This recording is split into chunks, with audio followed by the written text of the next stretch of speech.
Азыр эми бул сөздү айтсам, кээ бир адамдарга жакпашы мүмкүн. Кээ бир баягы кошоматчыларыбыз күн санап көбөйүп кетип атпайбы? Алар сөгүнүп тепкилеп, баягындай жаман сөздөрдү сүйлөп көнүп калгандар, сүйлөп калышы мүмкүн. Бирок ошентсе дагы туура эмес жагын дагы айтканды үйрөнүшүбүз керек, достор. Бардык жетекчилердин жакшы жагы бар, жаман жагы бар. Бирок ошону айтып туруш керек да. Жакшы жагын деле айтып атабыз, туура эмес жагын дагы айтканга укугубуз бар да. Туура эмес жагын деле туура түшүнгөн адам болсо, туура эле кабыл алат деп ойлойм мен. Ош шаарынын мэри Жеңишбек Токторбаев. Урматтуу мэр, сиздин жасаган иштериңиз бул Ош шаары үчүн чынында эле бул тарых жаралып атат. Себеп дегенде буга чейин экс-мэрлер мындай иштерге эрки жеткен эмес. Сиздин эркиңиз бар экен, духуңуз бар экен. Чечкиндүү экенсиз, ошолорду жасап атасыз, ошолорду иштеп атасыз. Буну баарыбыз көрүп атабыз, колдоп атабыз, мактап атабыз. Мыкты мэр экен деп.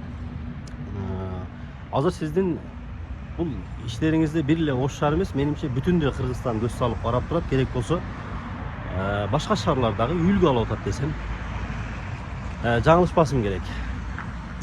Эми урматтуу мэр, баягы сиз тажрыйбалуу адамсыз. Сиз мындай грамотный адамсыз, буга чейин депутат болуп жүргөнсүз. Ол алдыңыздагы жетекчилерге мындай элдин алдында мындай туура мамиле жасап койсоңуз жакшы болот эле. Себеп дегенде алар деле адам. Алар деле бирөөнүн баласы, бирөөнүн тууганы. Эми дин боюнча деле өзүңүз намаз окуйт экенсиз, өзүңүз айтып атасыз, мен деле намаз окуйм деп.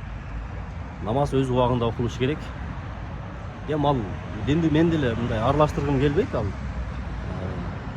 жараткандын алдында баарыбыз өзүбүз жооп беребиз. Бирок баягыдай урушпаңыз эмес, урушуңуз. Жетекчилерди урушуңуз. Алар урушпаса иштебейт. Алар ошондойго көнүп калган. Мен баягыдай сөздөрдү айтып атам. Мындай кемсинткен сөздөрдү, сеники акпы, башы жок дегенче бул. Сиз молдочулук кылсаңыз, барып мечитке барып молдочулук кылыңыз. Иштеп атабыз да бизчи. Мен деле окуйм намазды. Мен деле намаз окуйм. Эртең менен турам, дарат алам, камат айтам, 2 рекат фарз болду, кетти. Сиз особыйсызбы? Же бир жериңиз акпы сиздин? Өзүңүзчө белый пушистый боло берем, көрүн аппак куу болуп. Каматты айтасың эртең менен 2 рекат фарзды окуйсуң, болду, кеттик. Берака баш жок, беракадан. Мындай сөздү угуш чындыгында мындай сөздү угуш